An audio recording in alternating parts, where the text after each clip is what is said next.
Ladies and gentlemen, welcome to the final Ball Up Top episode of the season. Thank you for being here. Just a little peek behind the curtains. It is Thursday afternoon when we're recording this. It's about 1 p.m. Eastern, so there's a bazillion games going on. A lot is happening in college hoops, and these three have given us their time and their devotion for one final episode of your favorite college basketball game show. I'm Greg Waddell. Got Riley Davis, Eric Foss, and Jim Root with me.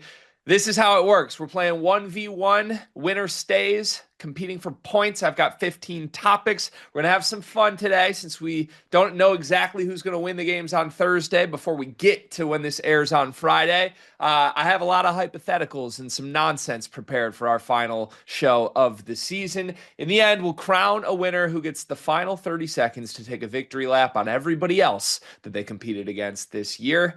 And remind me, gentlemen, did any of you win last week? And I'm not lying this time. I actually won. Riley actually did. Okay, I was just going to tune that out like normal. Riley, you get to go first. Who would you like to face off against? Let me get Jim. All right. Called your shot. Here we go. First topic, we're going to take a look back at what has happened thus far through conference tournament week. So basically Monday through Wednesday is what we're after this week. If you want to call your shot on something that happened in the first hour of Thursday, you're free to. But Riley, what's the best team performance that you've seen this week? Best team performance. I'm going to give some love to the mid-majors and go with the High Point Panthers. Greg, you know who led the nation in margin of victory during conference play this year? Was it High Point? It was High Point. They went 19-1 in the Big South, won their games by an average of 22.4 points. They had a ridiculous amount of talent for the Big South team. They had four players who played at power conference schools prior to arriving under Alan Huss's tutelage. And if you haven't watched them yet, they have a Parisian flamethrower named Keza Giffa, and former national champion with the Kansas Jayhawks. Bobby Pettiford came off the bench. They survived a scare in the semis of their conference tournament before rolling in the finals, and I'm just so excited to see what they could do in the big dance. Jim. I'm going to go mid-major as well. A little team from Spokane called Gonzaga. I was really impressed with them this week. What really stood out to me is the defense. They beat St. Mary's playing a crawl, slow game. That's really impressive considering that's what St. Mary's lives in. That's typically how they beat Gonzaga. But they forced 18 turnovers. I know neither team made shots, so I think that actually works. That cancels each other out. And we don't have to rely on a three-point variance for this game. 18 turnovers for a veteran backcourt. Marchulionis looked lost against some of the athleticism. Innocenti, my guy from Tarleton State, gives them a little bit of an added athleticism element on the perimeter. I was impressed by the Zags and what they could do in March now.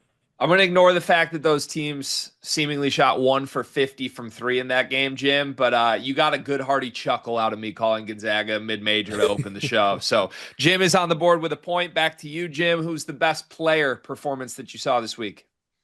It's Page's boy. Andrei Stojakovic was an absolute monster. I know his season is over, but 66 combined points in the two games, especially in the second one. They were without Jovan Blackshear and Jeremiah Wilkinson, two key guards, and they were still all the way in it with arch rival Stanford, his old school. He almost gave Maxime Reynaud a smooch after the game. That one went a little bit viral. I loved seeing that. Great game and just incredible performance. If he comes back, that's fringe All-American type stuff from Stojakovic. Fawcett. Oklahoma City season just hanging by a thread. And when I watch them play, I think most of their players are terrible, except Jeremiah Fears, who I think is just insane. And for him to have 29 points in a win over Georgia, like maybe comfortably putting the Sooners into the tournament, we'll see. But again, I just watched that team, and it's just Jeremiah Fears and the Island of Misfit Toys. And I just think he is incredible in his way. The way that he's brought everyone up, as particularly in that game, I think was just remarkable. I'm a big fan of Jeremiah. I'm also a big fan of Peja Jr. However, one came in a win, one came in a loss. We're going to reward winning. Eric Fawcett gets the point, and we move on. Fawcett, biggest surprise of the week so far? I think it was Wofford winning the SoCon. That is such a competitive league. I know so many people like Chat for good reason. So many people like Furman to win this because of their pedigree. I mean, Greensboro is a team a lot of people picked, and it was Wofford who came out, the 6 seed. Anytime a 6 seed wins, that's always impressive. And the SoCon's one of the hardest leagues to win because we talk about the high major leagues. We're like, okay, well, like who's trying, who's giving their best effort. We know at the SoCon level, everyone is good and everyone is trying their hardest. And still, it was Wofford, the 6 seed, that came out and won. I thought that was a big surprise and full credit to them. Riley. Greg, I believe it was once Weird Al Yankovic who said, I like all of my sandwiches with mayonnaise. I'm a whiz at Minesweeper. I can play for days. And if there's one coach who loves his mayonnaise, who is white and nerdy, it is Fran McCaffrey. And his mayonnaise trio of Josh Dix, Peyton Sanford, and Brock Harding combined for 48 points yesterday to get by a desperate Ohio State team that really needed that win to stay on the right side of the bubble, to not be annihilated altogether. Shout out to Kevin Sweeney for noting this. Ohio State had 5 chances to tie or take the lead. 3 turnovers, 2 contested jumpers in that.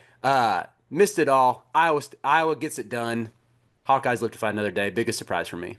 I sent these prompts to you guys so much later than normal. You had like 30 minutes to prepare, and still Riley has Weird Al quotes at the hip. I can't believe it. Both those results were surprising. I'm with you on Wofford. That was a pretty impressive, surprising, shocking run, Fawcett. But Riley's going to get the points for creativity here. We're all tied up at 1. Back to you, Riley Davis. What's the most disappointing thing you've seen this week? Still got to go with Kansas. I know it came in a win, but to just see them on the brink, like obviously not their season on the line, but this is the team that desperately needs some confidence heading into the big dance, that desperately needs to show some signs of chemistry, and they look dead against UCF. They gave the Knights every chance to win that game. I really thought if Keyshawn Hall and Jordan Ivy Curry didn't alternate my turn, your turn down the stretch, they'd probably get it done. Kansas still on fraud watch for me. Jim.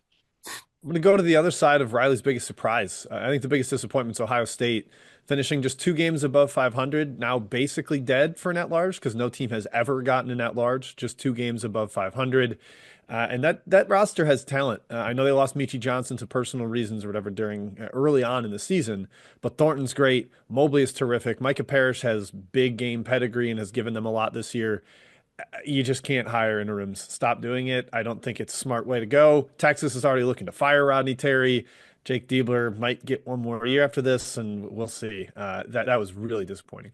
Yeah, outside of the Michi departure, it dawned on me that this roster is essentially the plan A that Jake Diebler wanted. He wanted Sean Stewart. He wanted Aaron Bradshaw. Those guys combined for 2 points and 10 rebounds yesterday in like 31 minutes. It's just icky. Jim, I'm with you. This was wildly disappointing that the Buckeyes couldn't get across the finish line here. Jim, back to you for our final one of this segment. What's one thing you loved this week? I love the frankness from my guy Toby Lawal of Virginia Tech. This quote definitely went around the college basketball sphere, but just basically saying they thought we were going to be ass, and we kind of were, but we weren't that bad. I just that kind of bluntness you rarely get it in interviews these days. People are so media savvy and just kind of painting cliches for you. But him really leaning into it and kind of just telling it like it is was terrific. I loved it. Fawcett. I just love seeing the reactions to general fans learning about mid-major players who are fun. Like seeing again Wofford with Kyler Filowich, who shoots underhanded free throws. Seeing everyone react to that was amazing. All the biggest sports accounts seeing that. Trey Benham, a 4 point per game player for High Point with the mean mug of the century that's everywhere, and even like a Money Williams who like lost both of his parents in the last calendar year, and people hearing his story. I just love seeing this week, and especially before those high major tournaments start, seeing everyone's reactions to all these new mid-major players that they're going to be watching here in the tournament. Yeah, I'm with you, and I'm one of those people, Fawcett. When I discovered there's a guy shooting 32% from the free throw line that shoots them granny style, and he stepped up to the stripe and hit 2 in a clutch moment this week, it just warmed the heart. So you get the point, Fawcett. You hit my emotional strings right now. 2 points, Jim. 2 points, Fawcett. 1 point, Riley Davis. Still anybody's game. Reminder, this show all season long has been brought to you by the Burner Ball Discord. Show some love to Burner Ball. Without Burner Ball, this show would not have existed. It's the best community for college basketball fans to interact with each other, get scoops before they happen, and watch exclusive content from a couple people on this very show. We'll let them plug their various activities that they do in the Burner Ball Discord later on. But thank you to Trilly Donovan. Thank you to Burner Ball for making this show possible. All right, I mentioned we're going to get creative for the remainder of this show. I'd like to play a brand new game that I like to call Be the AD. I'm going to give you a coach, and you are going to tell me, if you were his athletic director, would you fire him, and who would you call? Would you give him 1 more year, ultimatum style, or would you give him 2+ more years, basically not a consideration to fire this man for me if I am the athletic director? We'll start with Fawcett. It's Fawcett versus Riley, round 1. We're going to Villanova for Kyle Neptune. Fawcett, make the call. Yeah, he's we're gonna move on here at Villanova. To me, it's not about, oh, does a coach just get to the point where you have to fire him? That seems to be the way everyone talks about these guys, is like, oh, did they reach the level that they have to be fired? That's not the way I see it in this fictional AD world. I am constantly looking at, is this the best person for the job, or can I get better? Much like I look at my roster, I don't just say, is this point guard bad enough that we should boot him out? No, I'm constantly looking to recruit better. So we're going to move on from Neptune, who I don't think is the biggest disaster of all time, but we can absolutely do better. I'm taking a guy that has already shown he can win in a very well-resourced job, and we've got the resources here. So Ryan Odom, come on down. All right, Riley Davis. Yeah, I'm also axing Kyle Neptune. 3 years, no tournaments. I mean, unless they get the auto bid in this one. This is also like a sneakily good roster. Wooga Poplar's been great. Eric Dixon's one of the 5 best players in the country, and they're really not anywhere close to sniffing an at-large. I am probably calling Rick Pitino. I'm going to swing for the fences, see if we can get Slick Rick for 2 to 3 years to end his career. Maybe we'll hang another banner. Come on, Rick, jump from one Big East team to another. Ricky Greg, can I jump in? Pickums. I was Course. just I really wanted a part of this one because I just wanted to say the J Wright coaching tree, cut it down. It's terrible. Don't hire anyone off it. Get rid of it. Just burn down the forest per Jim Root. Yes. All right. I already like this segment because it's going to come down to like which candidate option that I like more. We might get a clean sweep of fire all 5 of these guys for all I know.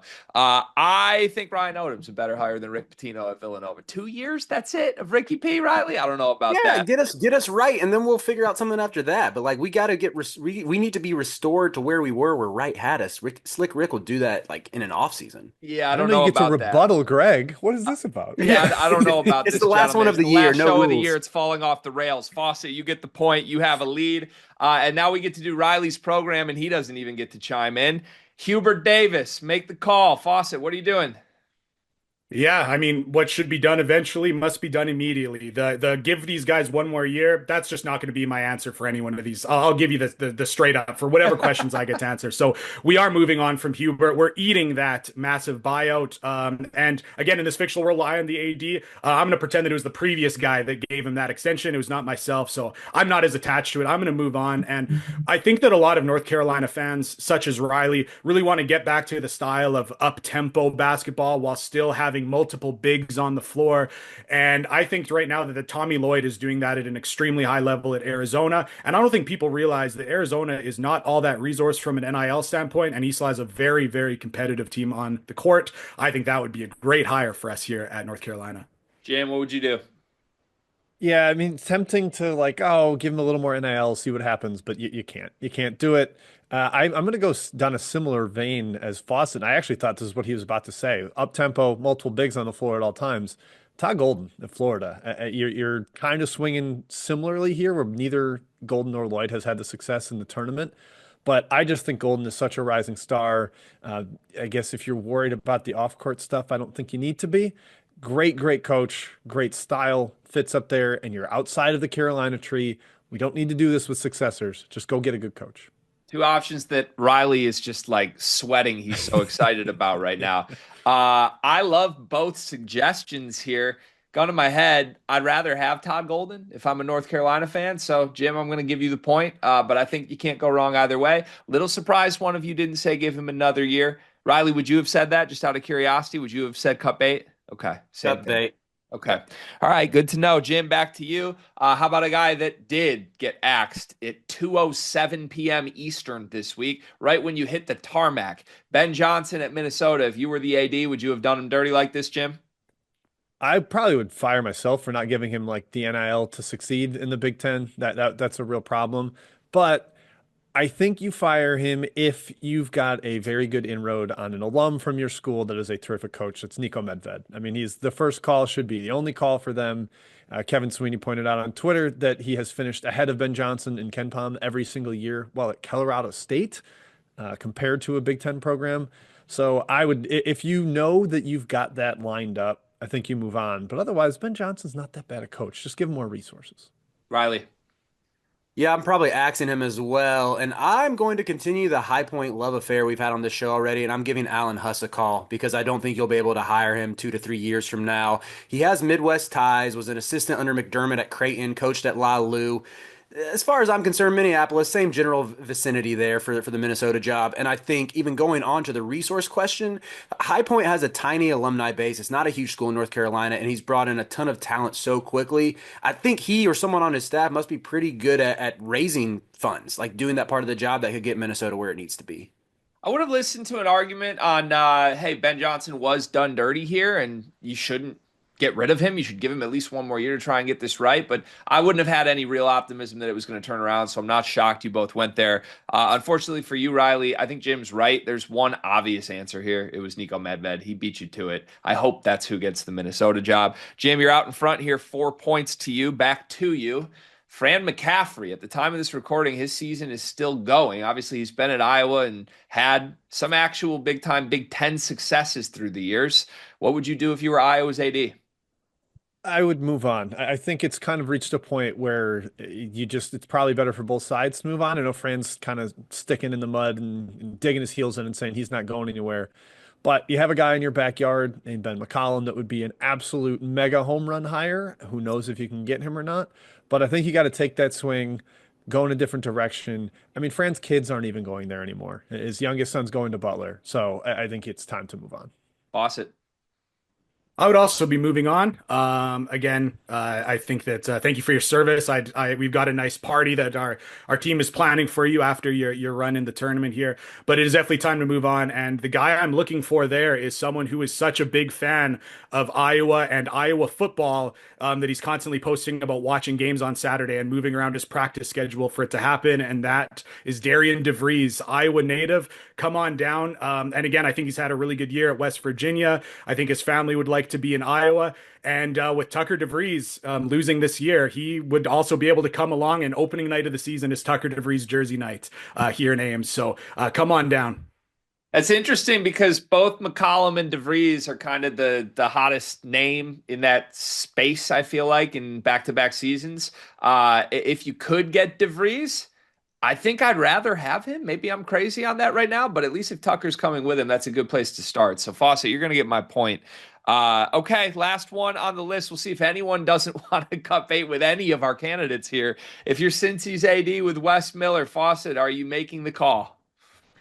I'd love to negotiate some form of trade where he goes to North Carolina as an assistant, but he will not be at my program anymore. Again, it's just we've got too much resource here at Cincinnati for this to happen. 4 years is enough to make something happen, and it's not just the way that we didn't win this year; it's the way in which it happened and calling out players at press conferences and everything like that. It's just we're ready to move on. And again, in this situation where I am the fictional AD, I am going to hire someone who was formerly a assistant manager there, and that is Jared Calhoun from Utah State. Okay. Riley, your thoughts?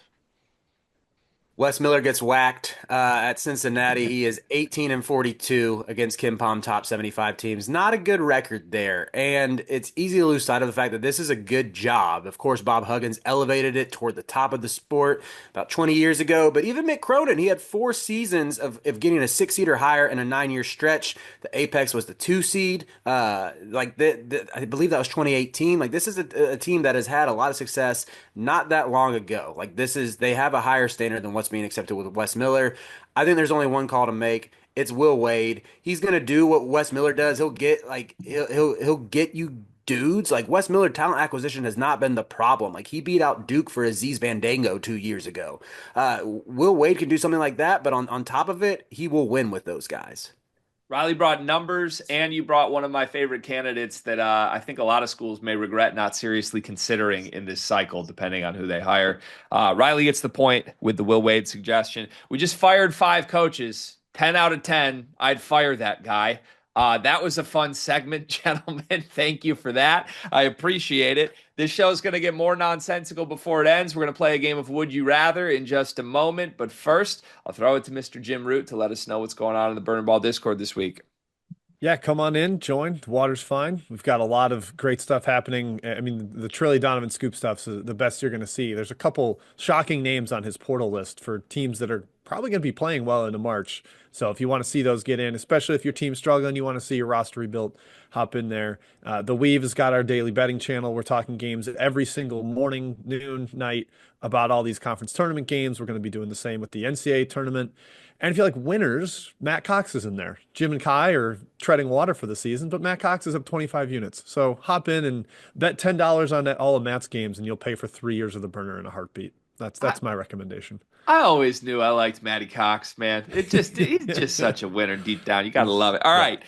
Resetting the board here. Fawcett, 4 points. Jim Root, 4 points. Riley Davis, 2 points. Bonus round still upcoming. Points are worth double once we get there. But first, we will play the most nonsensical, hypothetical game that I've been able to coerce these guys into after an entire season of ball up top.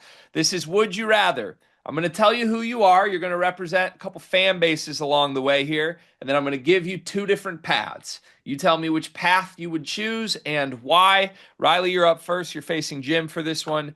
You're an Indiana fan. Would you rather make a Final Four run this year and Mike Woodson is retained, or lose in the first round of the NCAA tournament and you hire Ben McCollum? I'm taking the Final Four run. If my team has only made 2 second weekends in the past 22 years, you don't just give up a surefire shot at the Final Four. Mike Woodson's old enough to where you can put up with it one more year and then wish him well into retirement. Jim. Riley's giving him the Kevin Keats treatment. Thanks. See you later. I would take Ben McCollum. For a program as storied as Indiana is, it's been a while, but they've been to the heights of the sport. I want the best coach possible. And if McCollum's going to come there, the guy who has won every single place he's ever been, I'll take that and hope and assume he will reach the promised land himself. It's been a crazy month. I feel like I've watched Indiana fans root against their own program while they won like 5 of 7 to end the season. And it's just been very strange. Bringing up NC State was interesting because, Jim, I was kind of with you at first, but as you started talking, I started thinking about it. I don't think the NC State fans would rather go back a year and fire Keats a year early and not have that run.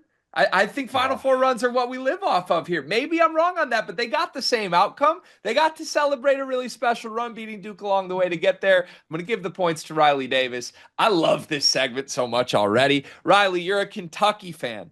Would you rather have Mark Pope as your coach, completely normal as it is right now, or go back in time to last summer and have Scott Drew have said yes? I'm not turning up a chance for Scott Drew. Just the unknown of Pope in the tournament, still looking for that first win. Even seeing his teams, I know they've dealt with a lot of injuries, so it's no slight to them, but just kind of the up and down nature of SEC play for them has kind of put a little bit of a damper on the Pope hire. Scott Drew, I think he's maxed out at Baylor. Just Kentucky carries a little bit more recruiting clout, and maybe we're not seeing the depth issues that are plaguing the Bears and the front court issues had he had the resources of Kentucky, the name brand of Kentucky behind him. Fawcett.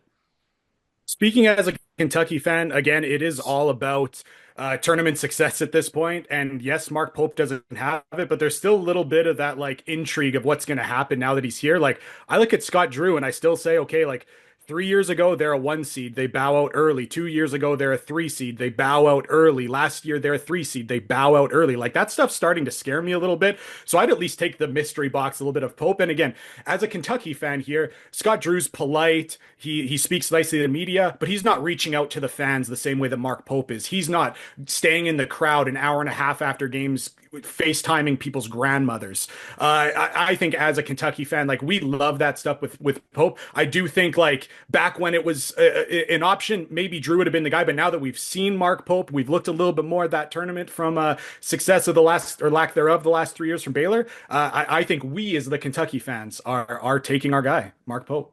Fawcett, it warms my heart to hear somebody else bring up Scott Drew's postseason struggles in recent years. I feel like it's the elephant in the room we're not allowed to talk about, but this is not trending in the right direction.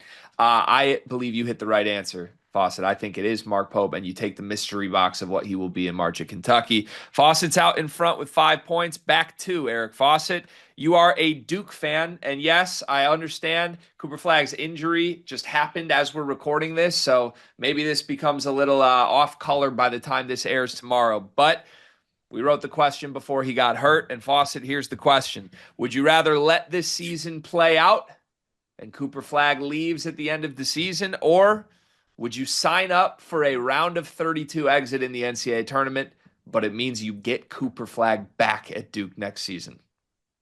Yeah, you let it play out. I mean, we think that we can go on a run here for a championship now, and then if Cooper Flag goes, then we'll get the next best recruit and we'll do it again. I just don't understand the logic of take the round of 32 and then run it back, because that what does that end up? And we think we can win the championship next year, so it's a championship in a round of 32 in 2 years. Well, we think we can do that anyways. We could win a championship this year and probably go beyond a round of 32 with Flag gone next year. I just that logic doesn't work for me. I'm playing it out this year. I'm letting Flag take us to a Final Four or a championship, and then we're wishing him success in the NBA because, hey, as Duke fans, we know our guys are not doing great in the NBA traditionally. We're ready for Flag to bring up the average, and then yeah, we're getting the next top recruits and we're running it back again. A bird in the hand is worth two in the bush. You got to take this run as it comes, and then build another roster and do it again. Jim. Yeah, we as Duke fans love this team. We've watched them go 19-1. They've swept North Carolina. They've got a chance to be an all-time great. They're the highest ranked Ken Pom team since 1999. Let it play out. Give them a chance. We'll see how it goes. Worst case, we're led by Cameron Boozer next year. Oh no, darn it. We'll be all right. As Eric mentioned, they're always going to have the next best recruits. They've already got them. That speaking of bird in hand, they've got the best recruits already in hand. Let this season play out. Give Flag a chance to build his legacy and see what happens again next year. All right, I'm calling an on the fly audible as host because I get to do that on the last episode of the year. Let's say Flag is so hurt that he's out for the year. Knock on wood, I hope that doesn't happen. But what's your answer now? There's no Cooper Flag for the remainder of the season. You're still letting it play out, Fawcett? If he was truly done for the year, then I would rather have him come back, and I'll take the early exit, and then you have the most hyped team in recent 20 years of college basketball with the Boozers, like Jim mentioned, now with Cooper Flag, and who knows who else they could get. So I would take the round of 32. If you did that without your best player, that's still a bit of an emotional win. You run into a really good 8 or 9 seed in the second round, you lose that one, okay, and then you have a really hyped off season, and you probably run and win a championship next year. So yes, I would take that. Jim, you say the same? Yeah, unfortunately, I'm James Carville in old school. I have no response. That was perfect. Okay. You know what, Jim? I'm actually going to give you the point, even though you basically just echoed Fawcett. I love the way that you took on the personification of a Duke fan at the beginning of your answer. I heard the same reasoning from you both, but Jim, I felt you better embodied the brotherhood in your answer, and for that reason, you get people the point. do think of me as a Duke fan. Perfect. Right, it's very nice. Jim you and do look Foster like a are tied at Plumlee. 5. Riley's 2 points back right now as Fawcett role plays. Jim, you're now a Michigan State fan. Would you rather make a Final Four run where you lose in the Final Four, but it means that Tom Izzo retires at the conclusion of that Final Four loss, or would you rather lose to a 15 seed in the first round, but Tom Izzo stays? Tom Izzo's been at my program for as long as I've been alive, basically. So I want to see that man go out on the highest stage possible. That's the Final Four. I don't know if he'll ever end up with a title right now, but the way this team is playing together, he's kind of answered all the he can't handle the portal era, he's washed type takes, all the stuff where people get mad about January, February, Izzo, April. Let's let him reprove his status in March, go out in that swan song, and pray to God we hire external and not some internal promotion. Riley. Yeah, first off, go green, go white. Love my Spartans, love friendship. I am taking that Final Four run. I am sending Coach Izzo out on top because get this, not only are we hanging another banner in the Brez, we will also be the best job to open up this offseason. I'm starting the narrative now. Nate Oates wants to get back to Michigan. He wants to honor his mentor, his best friend, Tom Izzo, and Izzo's gonna advocate for that, and make sure it happens. So, yeah, Spartans get to the Final Four and reload with the best young up and coming coach in the sport. All right. It was interesting to hear the role playing aspects from you two here. I think Michigan State fans, for what it's worth, think that he'll coach 15 more years and get them 5 more Final Fours. So I don't know if they're delusional or what at this point. But Riley, I love your Michigander ties, dropping the Nate Oates. Did you know he coached high school hoops in Michigan? That earns my point. You can tie it up if you get this final point here, Riley. You're you this time. Would you rather see a Final Four with all 1 seeds or a Final Four with no 1 seeds this season? I'm taking the Final Four with all 1 seeds. I am sacrificing my own self-interest, I will let Duke go to the Final Four if it means we still get Auburn, Houston, presumably Florida there as well, just because of the quality of ball that we would see. I don't need the San Diego States, the FAUs, the Miamis of the world making a run again. Want the best product possible. I think our sport needs it to draw in the casual fans for long-term success. And, I like the chances of those other three schools to cut down the nets as well. Faucet. I would go no one seeds. I think a lot of casual fans love the upsets. And the thing for me is if there were no one seeds in the final four, that means that there's going to be four legendary games before that point because there's no way those teams are just like lying down and losing to a crappy team. That means that there's going to be four legendary games before we get to the final four. And I know some people are going to say that and say, oh, you don't want to see good basketball. You want to see these trash teams. I'm not saying that. Like, even if there's no one seeds, we could still see a final four realistically that's like St. John's, Texas Tech, Alabama, and Tennessee. And that would still be awesome. So you could kind of like have your cake and eat it too. You could have an amazing tournament if there were no one seeds in the final four. I promised myself I would be open to both arguments on this one, but Fawcett, your St. John's, Alabama, Texas Tech, Tennessee Final Four did not move me, my friend. I got a gross, bitter taste in my mouth hearing those four teams and imagining them in San Antonio. Riley, you've tied it up. We're tied up at 5. Okay, we have a bonus round for the ages here. First, let's throw it to Eric Fawcett. Let us know what's going on with the Scout Team Series as we get to the postseason. So last week we did a video of if these top seeds, these 1 and 2 seeds were to lose, this is kind of the reasons why they might. This year, we're kind of doing the inverse. We're looking at some of these one bid league teams that have already punched their ticket. And we're saying, okay, if they do upset a team above them, how do they do it? What do they do so well that they could orchestrate an upset here? So a little bit of the inverse of last week's video. And it's been really fun to look at some of these awesome one bid teams and see what they do well.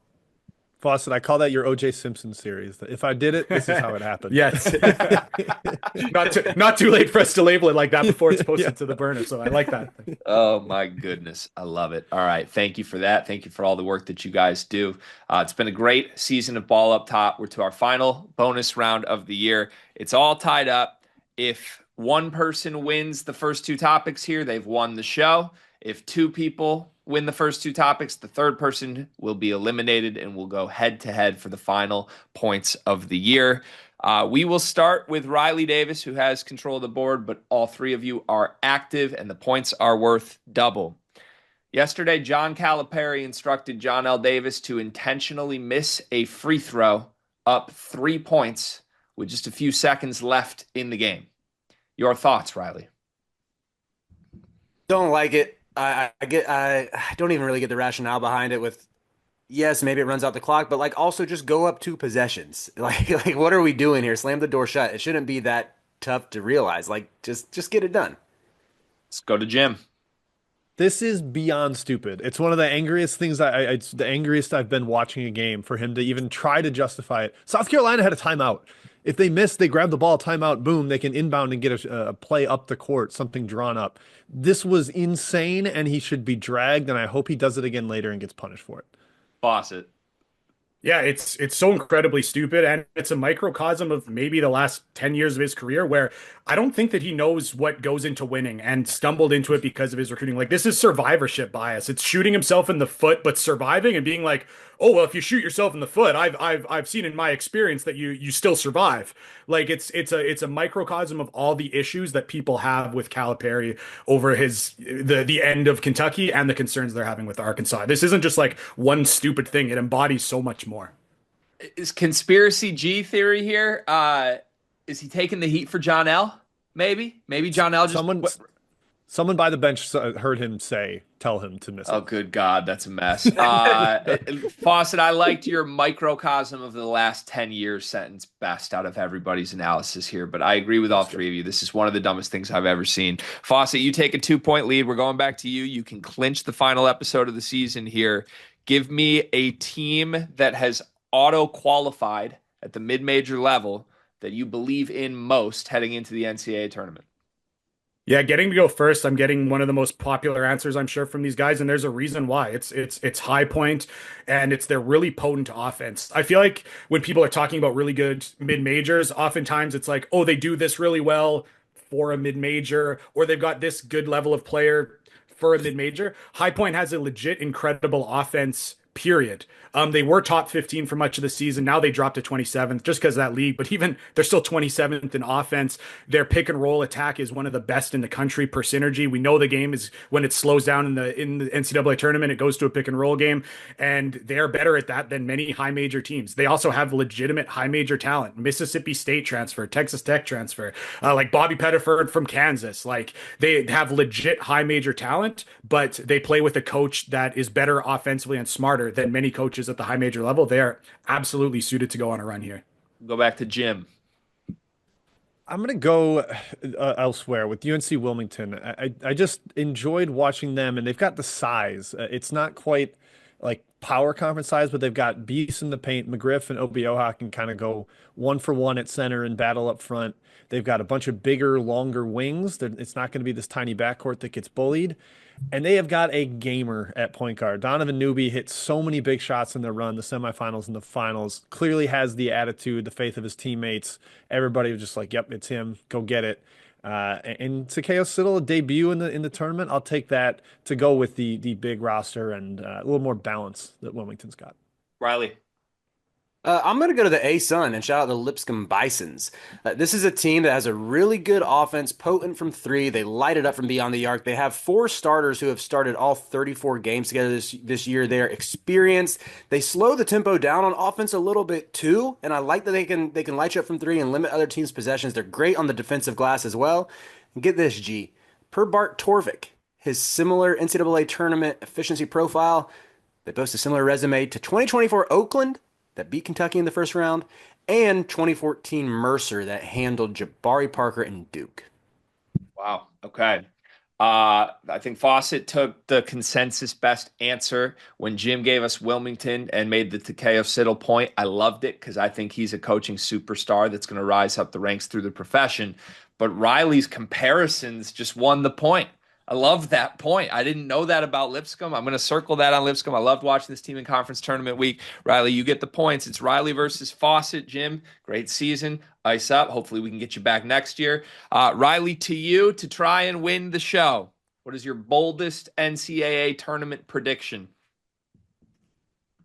Rick Pitino, on his way out before he takes the Villanova job, gets St. John's all the way to the title game.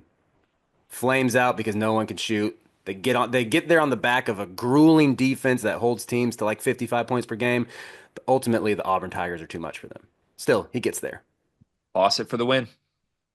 I will say that a combined 3 teams from the 1 and 2 lines lose in the round of 32. I think that the 7 seeds, the 8 seeds, and the 9 seeds are just so incredibly strong. I look at Missouri and BYU, who are some of the best teams in college basketball over the last month. I look at Gonzaga, a metrics darling who still might be on the 7 line. I look at UConn and Creighton on the 8 and 9 in those 8 and 9 games. I look at even a Mississippi State who I kind of think is gross, but they've shown that they can play a million quad 1 games and be competitive and have one of the best players on the court with the Josh Hubbard. I really do think the teams at the 1 and 2 line are fantastic for all the reasons we've talked about all year long, but I don't think all of them are going to advance. I think a bunch of teams are getting caught by what is a really good 7, 8, and 9 seed line. And I was working on a take as well that I think that these 7, 8, 9 seeds are going to go much further than the 4, 5, and 6 lines. But I'm going to, just ultimately say that I think that there's going to be 3 teams from the 1 or 2 seed line that do not make the Sweet 16. Boston, I'm putting you under pressure. Who are the 3 that go down? Oh man, I think St. John's, I think Tennessee, and I think, oh man, if I really had to say, I think Florida. Oh! Oh! Spicy. All right, I liked that answer, gentlemen. I'm sorry. I liked that answer. He was under pressure. The lights were on. He gave me 2 he felt good about, and then he went there with Florida. That's bold. Riley, I think it would have been bolder to just go all the way in on St. John's than say they bowed in the title game. So Fawcett, great season. You win our final episode of Ball Up Top for the year. You have 30 seconds to take your victory lap. Yeah, it probably wasn't a great season for me, but in terms of, taking my ball and going home in the last episode of the season, I'll take that one. But I got to take my time, Greg, to just thank you and the Sleepers team. This was an amazing year and was so much work from you guys to make it happen and just make it fun for Riley and Jim and the rest of us to just come on. So I'll use my final time to thank you guys. Appreciate that, sir. I think I'm 25 years behind Tony Reale, but one day I can get there, gentlemen. All right, we'll get these guys back to the many games that are going on right now. But on a serious note, thank you to everybody who watched Ball Up Top this year. We got a lot of good feedback on this. This is something we would definitely like to continue into the future. Thank you to Brian Ralph, to Carter Elliott, to Riley Davis, to Eric Fawcett, to Jim Root, to all of our crew that helped out with this, to Jacob Karabatsos behind the scenes who made this happen, and to Kevin Sweeney, of course, who I think ended up at the top of the standings for most wins this year. Join the Burner Ball Discord. Make sure you don't miss anything good that's going on in the off season there. And signing off one more time for Ball Up Top for our entire team. Thank you. Enjoy March Madness, everyone.